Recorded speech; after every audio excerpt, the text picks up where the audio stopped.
मैं कैप्टन वैभव सिंह, समाज सेवी, पिछली बार बलिया लोकसभा का प्रत्याशी था और निर्दलीय। आज सर आपने प्रेस कॉन्फ्रेंस रखी है, लेकिन क्या इसमें खास है प्रेस कॉन्फ्रेंस में, किस चीज़ की विशेषताओं को लेकर की है? ये विशेषता हमारे महाआयोजन महाकुंभ की जो विशेषताएं हैं, जो मैं देख के आया हूँ। मैं 2-3 बार वहाँ पे जाके और मैंने स्नान भी किया है, और वहाँ के इंतज़ाम और वहाँ के भव्य आयोजन के बारे में ये प्रेस कॉन्फ्रेंस मैंने रखा है कि मैं उस भव्य आयोजन का प्रत्यक्षदर्शी हूँ।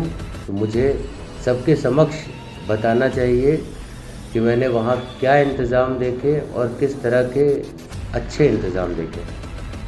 कुंभ की आप बात कर रहे हैं, लेकिन विपक्ष जो है लगातार हमलावर है। एक तरफ पीएम योगी की तारीफ हो रही है मैनेजमेंट को लेकर, दूसरी तरफ विपक्ष कह रहा है कि हज़ारों लोग भगदड़ में मारे गए, कोई ठीक इंतजाम नहीं किया गया था। आयोजन तो बहुत भव्य है। मैं हर उस इंसान को धन्यवाद करना चाहता हूं जिसकी थोड़ी सी भी भागीदारी रही है उस आयोजन में, चाहे वो नगर निगम का कर्मचारी हो, चाहे वो हमारी पुलिस बल हो, चाहे वो हमारे एडमिनिस्ट्रेशन वाले हों, चाहे किसी भी तरह के अधिकारी हों, जिन्होंने एक एक चीज़ बहुत बारीकी से देखा है और एक एक चीज़ का बहुत बारीकियों से इंतज़ाम किया है। विपक्ष बोल रही है 1000, तो भगदड़ शायद पिछले भी महाकुंभ में भगदड़ हुए थे जिसमें 42 लोगों का रिपोर्ट आया था। तो अभी शायद विपक्ष बोल रही है कि 1000 से ज़्यादा लोग मारे गए हैं। तो मुझे ये समझ में नहीं आ रहा है कि वो आंकड़ा बताना चाह रहे हैं या तरीका छुपाने का। और बताया जा रहा है कि मिट्टी में खोद के लाशें डाल दी गई हैं। अरे साहब, वो मिट्टी में खोद के कोई लाश नहीं डाल सकता। मिट्टी खोदना बहुत आसान है। गंगा की एक बार पानी थोड़ा सा ऊपर आता है, मिट्टी निकाल के चला जाएगा तो लाशें दिख जाएंगी आपको। इतना छोटी मोटी चीज़ें और ये सब इस भव्य आयोजन में आप लोग का बोलना नहीं बनता है। जितने भी परिवार के लोग गए हैं उनके साथ मेरी पूरी हमदर्दी है। उन्होंने अपने परिवार का कोई इंसान खोया है, वो कोई भी उसकी भरपाई नहीं कर सकता, ना बातों से ना किसी चीज़ से, क्योंकि परिवार के 2-2, 3-3 लोग पूरे परिवार के उजड़ गए हैं। इतने बड़े महाआयोजन में थोड़ी सी कमियां, कहीं ना कहीं चूक प्रशासन से या हमसे भी हो जाती है।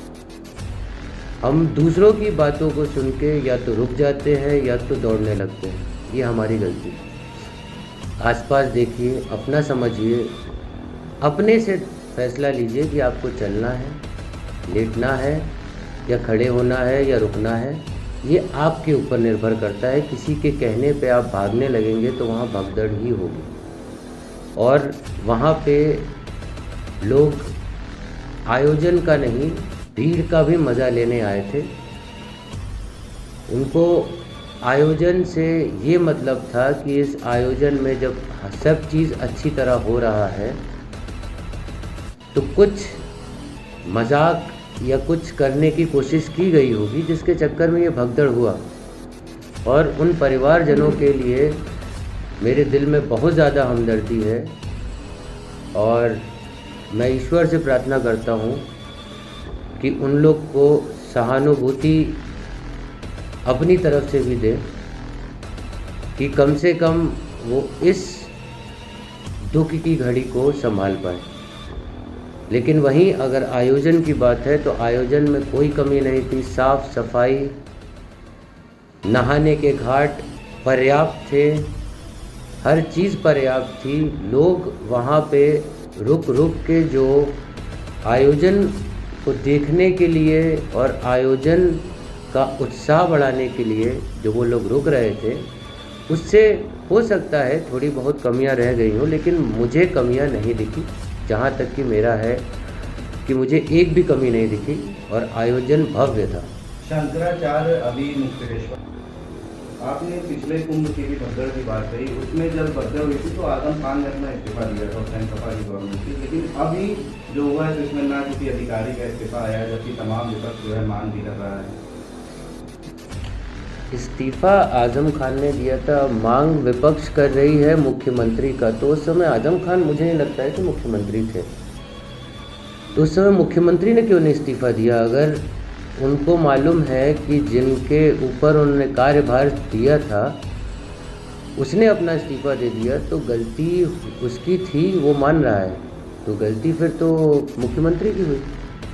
क्योंकि इतना भव्य आयोजन अगर उन्होंने किया था कि हम बोल रहे हैं कि हमारा आयोजन सबसे अच्छा था। किसी का आयोजन कुछ अच्छा नहीं होता है, समय के साथ सब बदलता रहता है। समय के साथ चीज़ें बनना शुरू हो जाती हैं। पहले मिट्टी पे तंबू ही लग पाते थे, अब मिट्टी पे कैबिन भी लग रहे हैं, मिट्टी पे कॉटेजेस भी बन रहे हैं। तो ये जो है डेवलपमेंट को आप ये नहीं बता सकते कि उस समय का अच्छा था, इस समय का ज़रूरी है कि अच्छा ही होगा, क्योंकि 12 साल में प्रगति बढ़ जाती है। हर 12 साल में, अगले 12 साल में आपको क्या पता चले कि आपका कैबिन ही कुंभ के अंदर हो, कैबिन ही संगम के ऊपर आपका हो, आप नहा रहे हैं, धो रहे हैं, उसके बाद अपना घर चले जा रहे हैं। कोई भरोसा नहीं, कितना प्रगति, जितना डेवलपमेंट होता जाएगा उसका अंदाज़ा लगाना बहुत मुश्किल है। किसी का भी इस्तीफ़ा मांग के हम इस भव्य आयोजन को और इस भव्य समारोह को और भव्य सनातन को हम लोग कभी भी राजनीति में नहीं लाना चाहिए। भगदड़ होना रेलवे स्टेशन पे उनके समय पे, वो भी उनकी गलती नहीं होगी, कोई जाके वहाँ पे नहीं देखता है किस लिए भगदड़ हुई, क्या हुई। चलिए, यहाँ तो अभी बोला जा रहा है कि सारी रिपोर्टें निकाली जाएंगी, क्यों हुआ क्यों नहीं हुआ। उस समय तो शायद रिपोर्ट ही नहीं निकाली गई थी। किसी ने बोला हम इस्तीफ़ा दे रहे हैं, किसी ने लिया नहीं, बस बात हो गई, आई गई हो गई। अब इस्तीफ़ा दे रहे थे तो बढ़िया है, लेकिन इस्तीफ़ा देना ही हर चीज़ का समाधान नहीं होता है। समाधान ढूंढिए कि अभी इस्तीफ़ा मांगने से अच्छा है आप लोग एकजुट होके कम से कम गहराई तक सोचिए कि पिछली बार भी हुआ, इस बार भी हुआ, अगली बार भी हो सकता है, तो इसको रोका कैसा जाए, और सब मिल के रोकेंगे तो रुक जाएगा। इतना कोई भगदड़ की इतनी बड़ी कोई घटना नहीं है। जो मरे हैं उनके लिए पूरी आश्वासन है हमारे तरफ से, पूरे उनके परिवारों को। बहुत दुखद था वो, लेकिन हमारे प्रशासन को मैं ये बोलना चाहूँगा कि पिछली बार भी हुआ, अभी भी हुआ, अगली बार ना हो उसके लिए कुछ कदम उठाएं एक साथ मिलके, और बाकी की राजनीति हम लोग थोड़ी देर के लिए बंद कर दें। घाटों के में जो पानी है उसकी गुणवत्ता को लेकर भी कई सवाल खड़े हुए हैं। एनजीटी ने एक रिपोर्ट भी सौंपी, में 73 जगहों पर पानी की टेस्टिंग करी गई थी। एक संतोष वर्मा जी के रिपोर्ट में देख रहा था आज सुबह, एक बहुत बड़े विशेषज्ञ हैं जो पानी की टेस्टिंग करते हैं, उनके हिसाब से पानी अल्कलाइन है। अल्कलाइन मीन्स ये वो वाटर है जो हिमालय से आता है, अल्कलाइन प्योर वाटर होता है, और जिसको नहीं पता है वो वहाँ से पानी पी के भी आ जाएगा तब भी वो बीमार नहीं पड़ेगा। क्योंकि अल्कलाइन वाटर और जितने भी हैं इनकी एक बहुत अच्छी पहचान होती है कि ये पानी हमेशा अपनी चीज़ों को शुद्ध करता रहता है, और जहाँ तक भी रहा वहाँ पे गंदगी सिर्फ अगर दिखी है पानी की सतह पे तो फूल माला की है, नारियल की है, जो लोग चढ़ा रहे हैं अपनी आस्था के लिए, और जो हमेशा वहाँ पे एक सफाई के लिए एक बोट चल रही है जिसको ड्रेजर कहते हैं। वो ड्रेजर इस समय क्लीनिंग के काम आ रही है। जिनको नहीं मालूम है बताना चाह रहा हूँ कि ये ड्रेजर हमेशा मिट्टी खोदने के लिए इस्तेमाल होती है। इस समय वो पानी की सतह से गंदगी निकालने का काम कर रही है, और गंदगी नहीं है वो नारियल है, फूल माला है, आप ही लोग जाके चुनरी चढ़ा रहे हैं, उन सब का है, वो आपकी आस्था है, वो गंदगी नहीं है। एक तरीके से धर्मगुरु हैं वो, सिर्फ 4 संख्या 4 आते हैं और उनमें से एक इस तरीके का आरोप लगा रहा है, तो क्या लगता है कि ये हिंदुओं के पक्ष में था या कैसा? जैसा कि मैंने कहा, ये भव्य आयोजन है। आयोजन होता है 400, 4000, 10,000, 40,000, 40 लाख लोगों का आयोजन रहता है। यहाँ 40 करोड़ है, तो ये महा आयोजन है।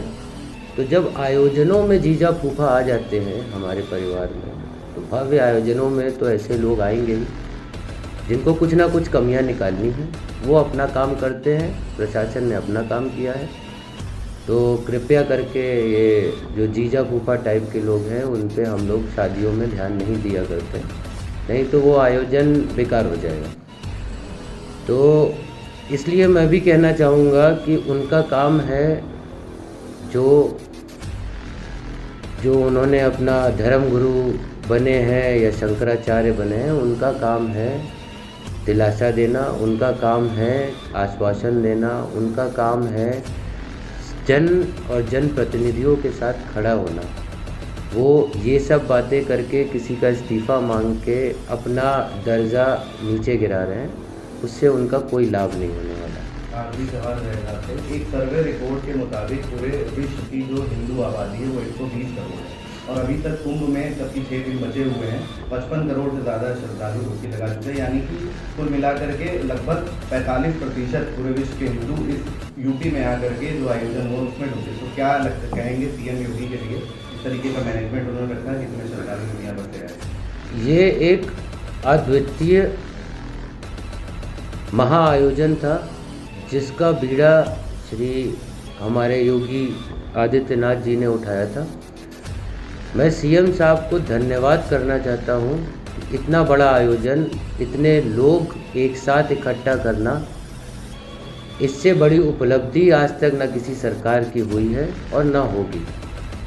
और मैं आयोजनों की ये बात करता हूँ कि छोटे मोटे आयोजन में भी इतने लोग इकट्ठा करना बहुत मुश्किल बात होती है। इन्होंने ये भव्य आयोजन किया, उसके लिए मैं उनको हार्दिक बधाई देना चाहता हूँ कि ये आयोजन उनका बिल्कुल सफलतापूर्वक हुआ और सफलतापूर्वक ही अब अंतिम चरणों में आ चुका है।